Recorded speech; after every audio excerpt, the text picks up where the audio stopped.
Good evening. Thank you for still being here.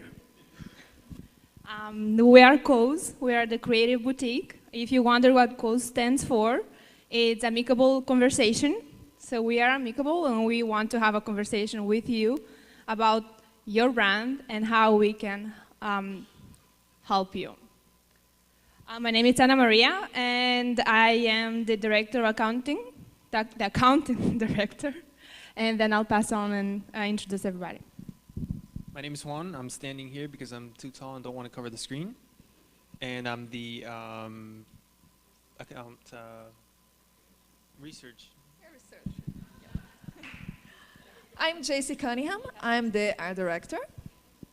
I'm Maria Mastro Cristina. I'm the creative lead. I'm probably standing here because I'm the short one, so I'll pass. I'm Gabby Rosario. I am the media director. I'm Monica Mendez, and I'm the PR director. And I'm Chantel Hanley, the copywriter.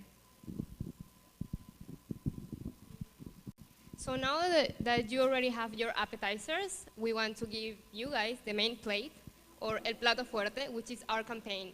So before we created our campaign, we already knew that we needed to understand our target, which is why we created an online survey and had 180 participants. We already did individual interviews, over than 20, and an expert interview that gave us insight about the flying experience. Now I'm gonna pass it to Juan, who's going to explain our results. Thank you. So, yeah, as they explained, we decided to pick basically the ones that pertain most to your brand and what spoke to us the most. Well, as most of you guys saw, it basically ends up being around the same age groups. 18 through 24 and 25 through 34 were the strongest ones that we could focus on. Is this better? There you go. Sorry. Appreciate it.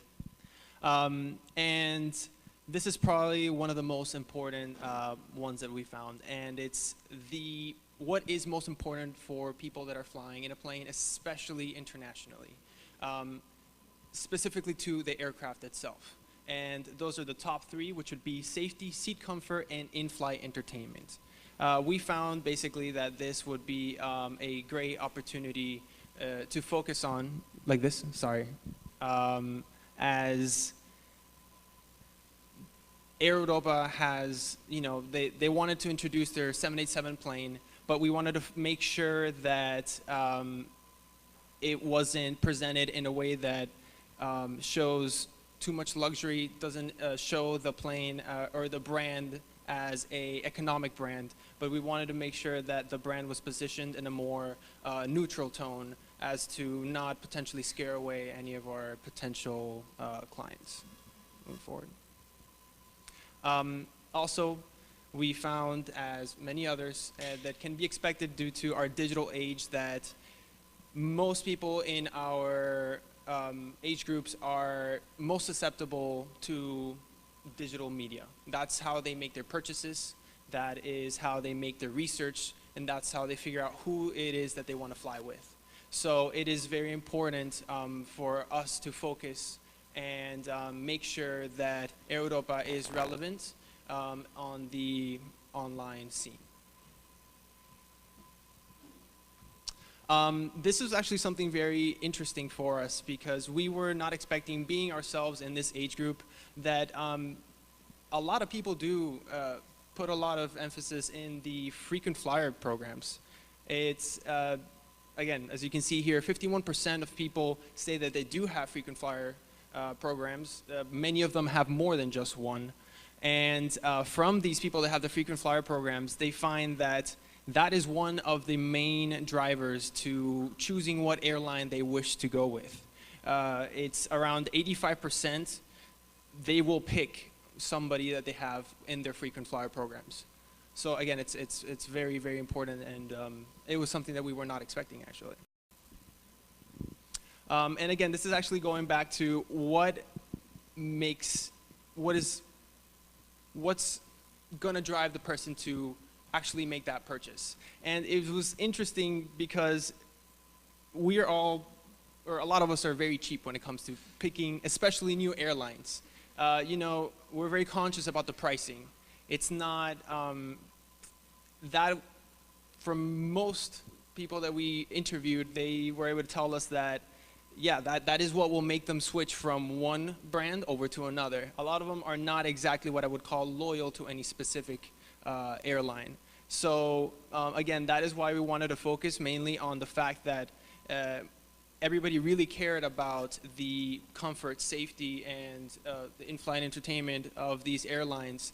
Because those things, even though they're very, very important, they're not really what will ultimately push somebody to try out a different airline. They're great. Once you fly in that airline and you experience what they have to offer in that plane, you know, it sticks with you. It's something that you will remember, obviously, and will bring you back. But ultimately, from what we found through our research, it is not something that will necessarily bring somebody to a new airline that they haven't tried before.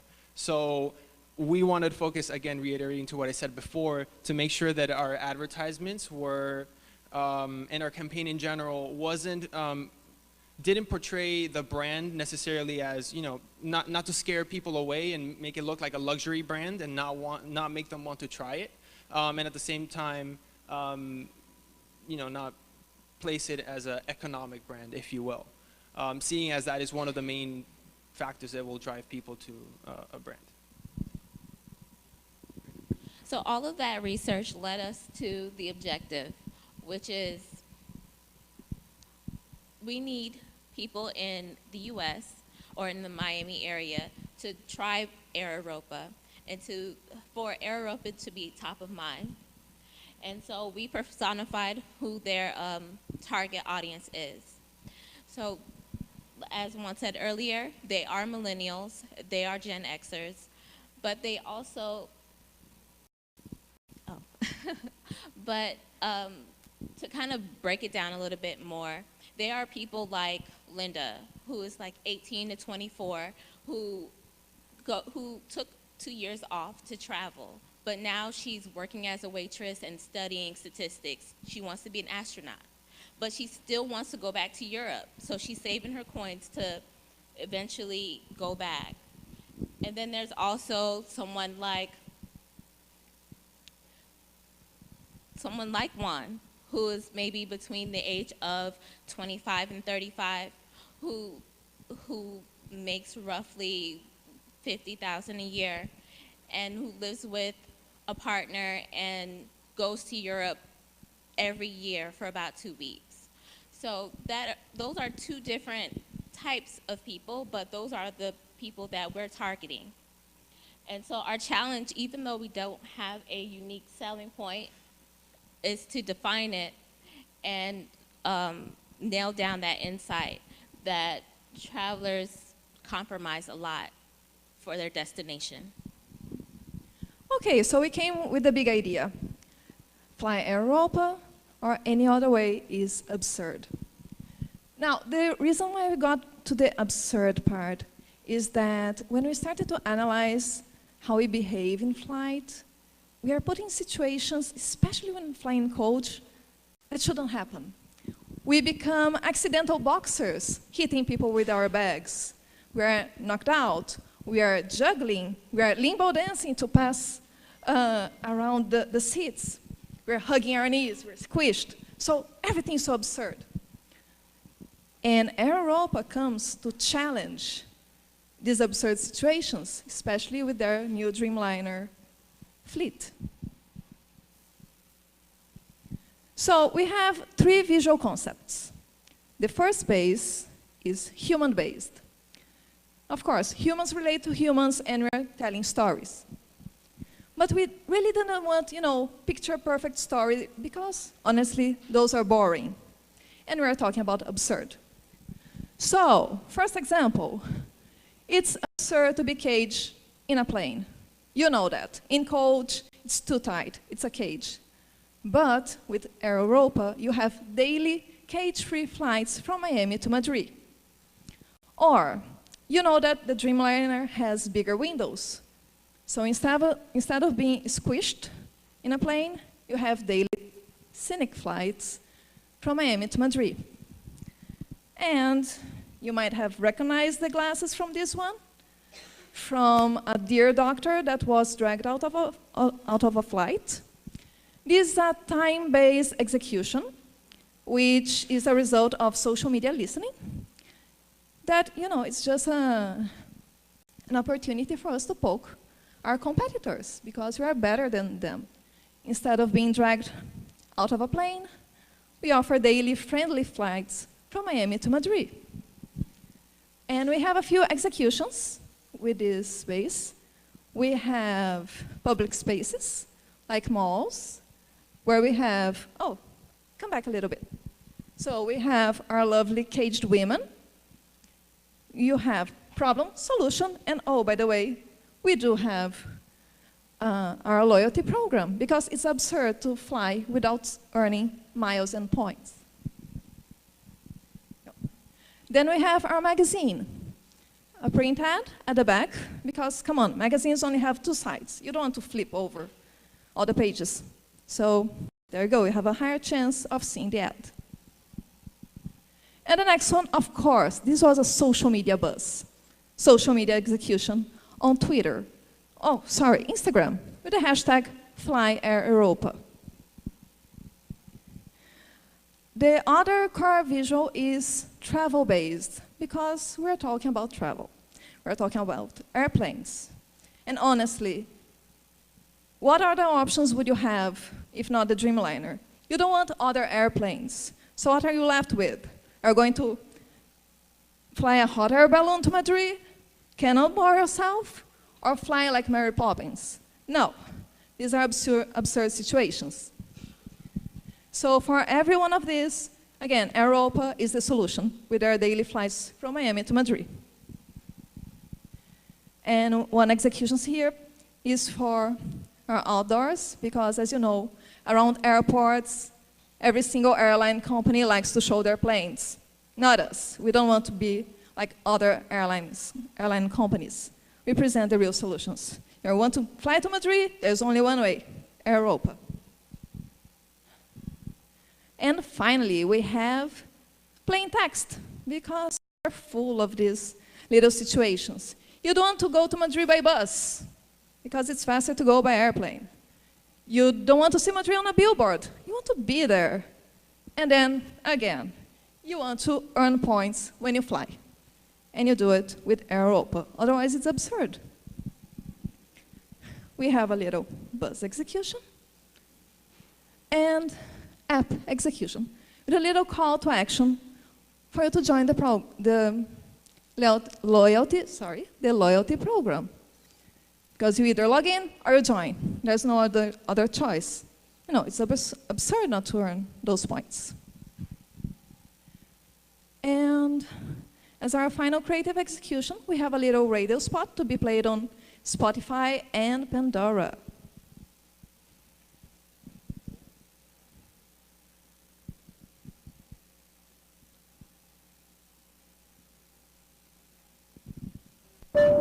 May I have your attention, please? The captain requests that you please speak in short spurts. We need to conserve oxygen. This is what flying has come to. Packed like sardines, there's an elbow in my spleen. I need my own seat. Afraid to even breathe? Enjoy our daily spacious flights from Miami to Madrid. Fly Air Europa. Any other way is absurd. Book your flight now at aireuropa.com. Okay, I'm not sure if the final audio was very clear. Just an absurd situation where you cannot even breathe inside a flight. So, fly Air Europa. It's spacious, and hey, it's more pressurized than other airplanes. May I have your... And I'm going to be talking about the media plan. As JC mentioned, we have quite a few executions. We decided to go more with digital, but we still wanted to keep your kind of traditional media. Although our target audience is more like online based, we still wanted to keep magazines, just because as we saw in the creative, it's on the back of the magazine. So specifically, Aventura Magazines has about 120,000 readership number. So we thought that it'd be great because even people who don't actually read the magazine usually see them like thrown there. If it's on the back, has a higher reach. And then we decided to do radio, you know, like Power 96, Morning Drive, Y100, Evening Drive. We decided to really stay local with Miami because we really wanted to focus on Miami to Madrid. So, and then we also, again, to keep the online presence, decided to do Spotify and Pandora. And then for out of home, we have a few billboards, just, you know, Turnpike heading to Miami Beach, and I-95, 112 highway. And you can see that we really want to emphasize all of these because we think that the repetition is what's going to get to the consumer. But obviously, we want to peak at certain seasons. Depending on your fiscal year, this can be adjusted, but it's just kind of like a good idea. It's a recommendation. And then again, we have video streaming. We didn't decide to do television, but we still wanted to do commercials. So we did focus on the online video streaming services such as Hulu, CW Online, HBO, and then those 15-second and 30-second commercials can also be played on YouTube ads and Facebook. That being said, again, we think the online presence is extremely important for our target audience. So we wanted to use these activations and creative advertisements and place them on Instagram, Facebook, Twitter, and Pinterest, and kind of have that going on all year round. As well as online ads, retargeting customers. As we saw in our research, most of our consumers are booking their flights through online services such as Expedia, Travelocity, Kayak, etc. So we think that having these retargeted banner ads will not only create an association and a higher recall, but also hopefully influence the purchase decision when they're actually on the website about to book their flight. And now I will hand it over to Monica. Actually, sorry, one more second. KPIs, we are going to be talking about PR first. So the biggest question was, how do we make this big idea come to life quickly, viral, and get media coverage instantly? We came up with a great PR event, which would include your sponsorship with the Miami Dolphins. And since this idea is so absurd, so big, we wanted to go big or go home. You had to make it big. Our idea was getting a plane to fly over the Miami Dolphin Stadium and drop skydivers down and have on the Jumbotron say, "It's absurd to fly so cramped up that you want to jump off your plane. Fly Air Europa."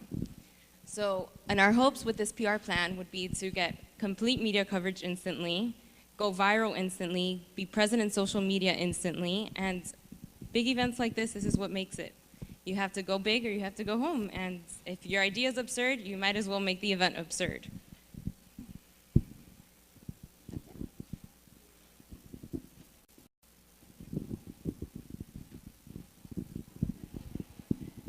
So you wonder how our absurd campaign will be measured?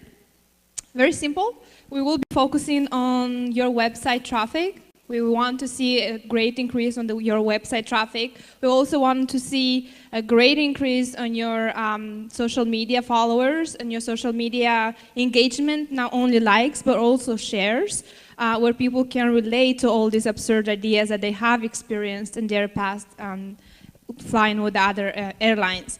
Also, one of the measurement will be your increase in sales and your increase in the market share here in Miami.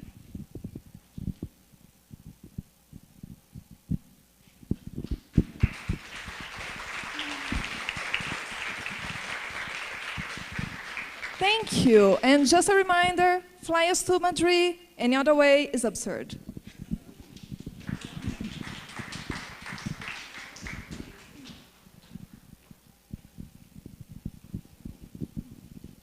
Okay, again, congratulations. Excellent presentation.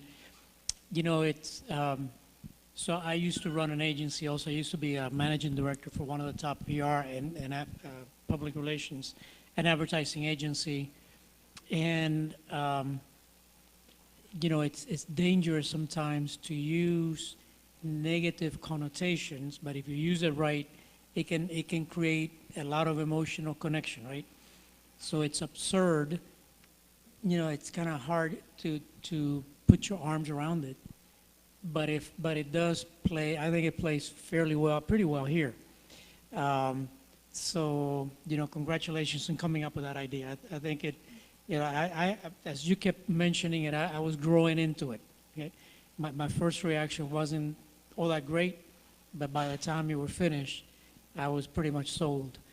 On the dolphin execution, you know, from a public relations perspective, one of the, you know, the bigger event, the bigger you make it, the more absurd you make it, the more likely it is that it's going to get a lot of media coverage outside from the people that are there.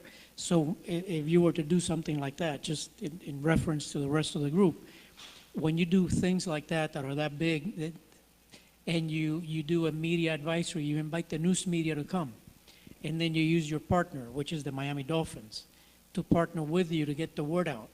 You could probably see the next day in the newspaper headline with a picture of the folks coming down. So now you have just taken that idea and exploded it to a much bigger audience. So think about that. When you do public relations events, sometimes when you make them that big, you can get your partner to actually work with you to get it into the news media. Not to say the social media coverage, I mean, that's one of those where it's going to be retweeted and, you know, liked by everybody that everybody has on that, especially sitting in that stadium. On the media buy, and I don't know if I've seen, if I'm sure it's in the book, are you all coming up with a pricing, how much Europa is investing in these media buys? So we weren't really given a budget, which is why we kind of just went crazy with it. But are you summing up at the end what the budget would be?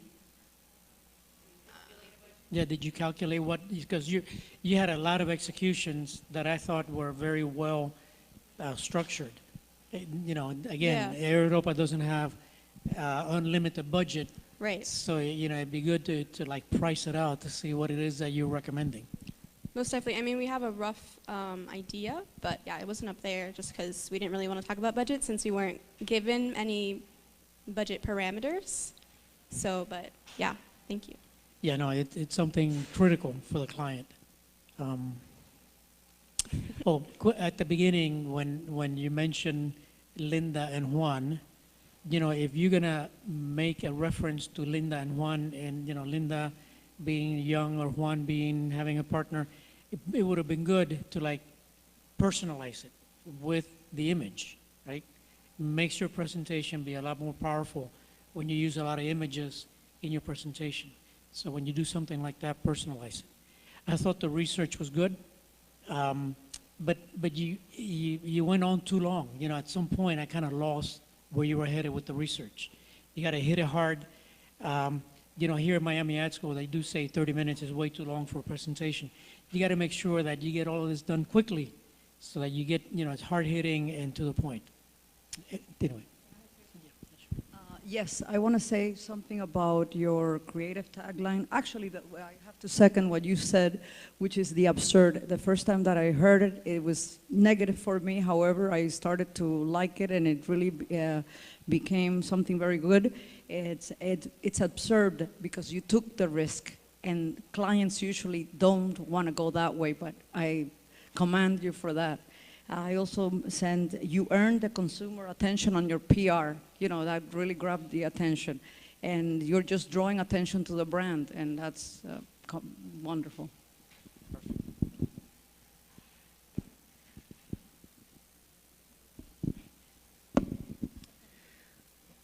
Hi. You had really great creative. I thought you did some good research, and which provided really important insight, right? So that's part of what you can provide as an agency. So kind of, maybe it went on too long, but it's part of the presentation. But what gives you credibility when you're suggesting your ideas is I know that this will work with this target audience right now because of this. And you reference some things, and you mentioned things like, you know, time-based strategies based on social media listening and things like that. That's great. An overall kind of comment in terms of constructive would be, you know, you guys, being gentle because the clients are here, but data visualization, right? I think you can do better because it's worth it to probably go beyond what the research program gives you so that you highlight the most important things. First of all, we're old, we don't see that well. So, you know, things that are small and hard to read are not helpful on there, right? So just something to really keep in mind, right? That if you're projecting something that is hard to read, it's distracting, right? But so what I would recommend is to kind of extract the main findings from there and then put them like in an infographic type of way or something like that, because that's what makes it strong.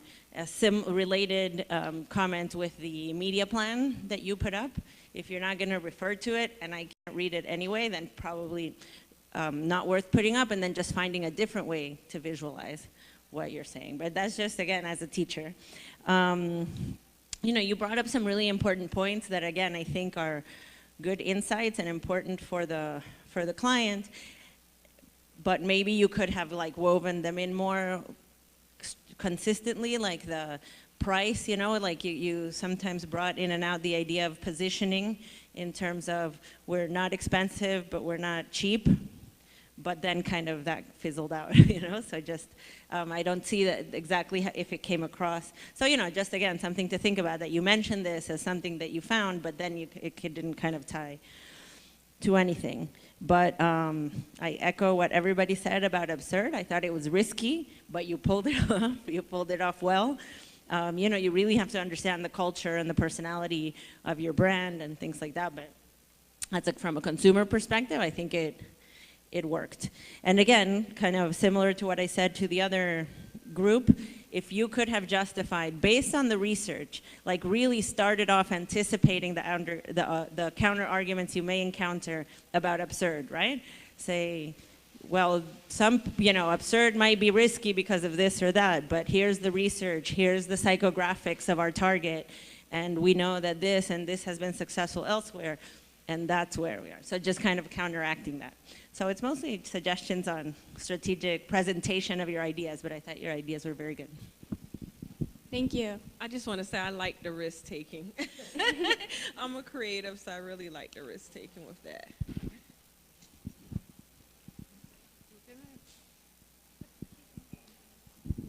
Very, very brief. I think the research, I agree with you that the research is too deep. You have to extract. In terms of creativity, I think the idea is good. The absurd concept at the very beginning was like tough, because some users that they fly with Iberia or with American Airlines to Madrid, for me, from my consumer's perspective, if I fly on Iberia, they are telling me, Europa, telling me that I'm absurd. No, I'm not absurd. So this is kind of weird, but after that we see the concept that you use for this absurd. I think I agree with her that it's risky, but depends on the real execution and the atmosphere that you involve this word. From the media perspective, I think it's very good. I'm missing some things, and if you don't have a budget, a specific budget, or if you don't work with a number, I think at least you should try to put like the percentage over the total that you are investing in radio, in print, or whatever, or on digital, and everything is, for me, it was good. So, good job. Thank you.